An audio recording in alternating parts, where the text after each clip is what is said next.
I used to think productivity meant filling every moment of my day. My calendar was packed, my phone buzzed constantly, and I convinced myself that being busy meant I was successful. Then I spent a few months in rural Japan, my wife's hometown of Fukui, just north of Kyoto, and I watched an 80-year-old pottery master work for just 4 hours a day and create pieces that sold for thousands of dollars. There's a famous pottery village there where they make a very earthy style of pottery called Shizen yaki.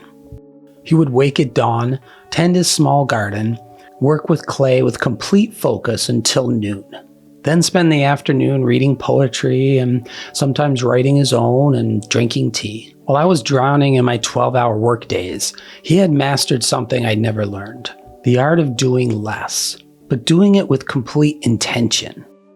The Japanese have a word for this, and I've fully embraced it: Shizen, meaning natural, effortless, spontaneous. And today I want to share 5 principles from this ancient wisdom that completely transformed how I live. Principle 1, embrace strategic laziness. This first principle is going to sound completely backwards to everything you've been taught.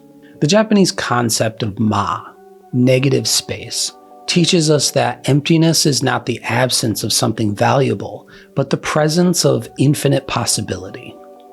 In Western culture, we're terrified of empty time. We fill every gap with podcasts, scrolling, or productive activities. But traditional Japanese gardens are 70% empty space, and that's what makes them breathtaking. I started applying this by doing what I call strategic laziness. Instead of optimizing every moment, I deliberately created empty spaces in my day. No agenda, no goals, just space. The result? My mind started generating ideas I never had when I was constantly busy. Problems I'd been wrestling with for months suddenly had clear solutions during these lazy periods. The pottery master I mentioned, he told me his best pieces came not from hours of grinding, but from the quiet moments when he let his hands remember what they already knew. Your homework: block out 2 hours this week with absolutely nothing planned. No phone, no books, no productive activities. Just exist and see what emerges. Principle 2, the power of single tasking. Ichigo, ichie. Now, I've done a whole video on this if you'd like to see how this applies to photography. But for simple living, ichigo, ichie literally means one time, one meeting. The idea that this exact moment will never happen again. While we pride ourselves on multitasking, the Japanese tea ceremony teaches the opposite: complete presence with one thing at a time. I started applying this by creating what I call single task sanctuaries. When I eat, I only eat. When I walk, I only walk. When I have a conversation, my phone doesn't exist. This is a pet peeve of mine when you're talking with people and they're constantly looking at their smartwatch or their phone. Their attention just isn't present. The transformation was immediate. Food tasted better, conversations became deeper, even mundane tasks like washing dishes became almost meditative. There's actually neuroscience behind this.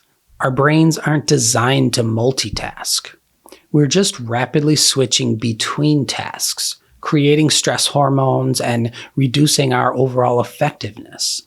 Try this. Choose one daily activity, maybe your morning coffee or evening walk, and make it completely single-focused for 1 week. Notice what you discover. Principle 3. Imperfection as perfection. Wabi-sabi. Wabi-sabi finds beauty in imperfection, impermanence, and incompleteness. We exhaust ourselves chasing perfectionism. The perfect body, the perfect home, the perfect life. But Japanese aesthetics celebrate the cracked bowl, the weathered wood, the asymmetrical arrangement. I used to spend hours perfecting every photo, every email, every presentation. Now I embrace the Japanese concept of good enough done, over perfect never finished. My most popular content: the imperfect, spontaneous moments. the slightly off-center compositions, the vulnerable admissions of not having it all figured out. This doesn't mean being sloppy. It means recognizing that striving for perfection often prevents us from creating anything at all. The pottery master showed me a bowl with a visible crack running through it. This crack, he said, makes it more beautiful than any perfect bowl. It tells a story. It shares a little part of me. Your turn. Share something imperfect this week. Post the slightly blurry photo. Send the email without editing it 12 times. Notice how freeing it feels. Before we dive into the next principle, I want to share something with you.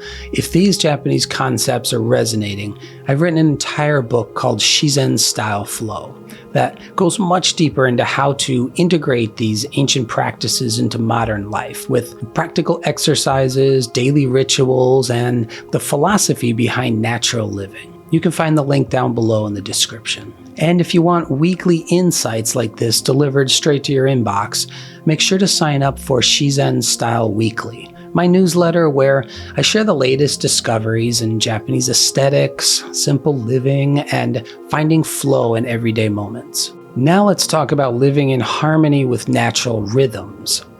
Principle 4, seasonal living, mono no aware. Mono no aware. The bittersweet awareness of the impermanence of all things. Instead of fighting the natural rhythms of life, Japanese culture flows with them. Hot springs in winter, cherry blossoms in spring, fireworks in summer, red leaves in fall. I started aligning my life with natural seasons instead of artificial deadlines. In winter, I focus inward, reading, reflecting, planning. Spring is for new projects and fresh energy. Summer for connection and adventure. Fall for harvesting what I've built and preparing for rest. This eliminated the guilt I used to feel about having low energy periods. Those weren't failures, they were necessary seasons. Even your daily energy has seasons. Maybe you're a morning person who crashes at 3 p.m., or a night owl who can't think clearly until noon. Stop fighting it. Design your life around it.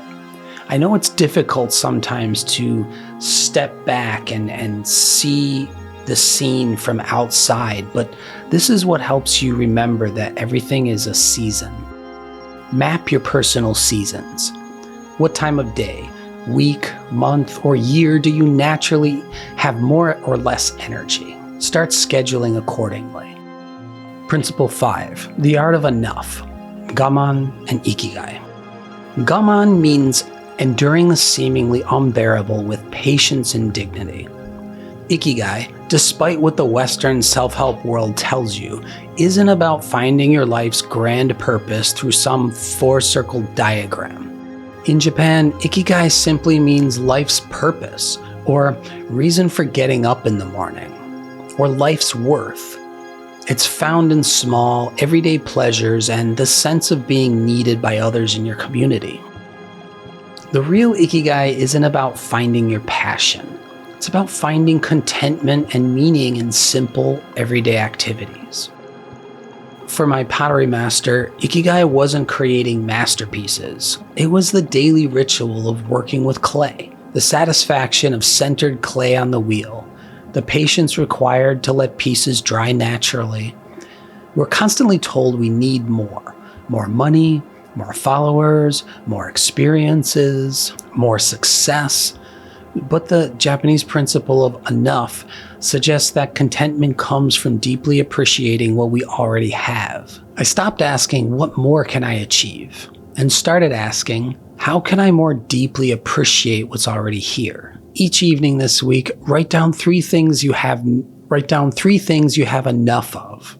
Notice how this shifts your perspective. Here's what I learned from that pottery master and months of living more like the Japanese in a rural area. Simple living isn't about doing less because you're lazy.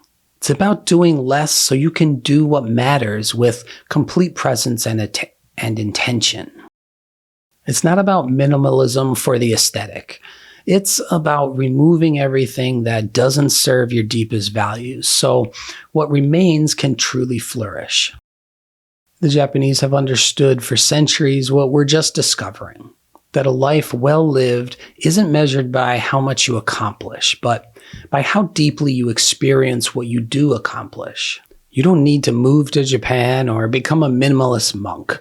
You just need to remember that your life is already enough. The question is, are you present enough to notice? If this resonates with you, I'd love to know which of these 5 principles feels most challenging to you right now. Drop it in the comments below. And if you want more content about living with intention, finding beauty in simplicity, and discovering your own Shizen style, make sure to subscribe. Because the art of living isn't about doing more. It's about being more present with what you're already doing. Thanks for watching.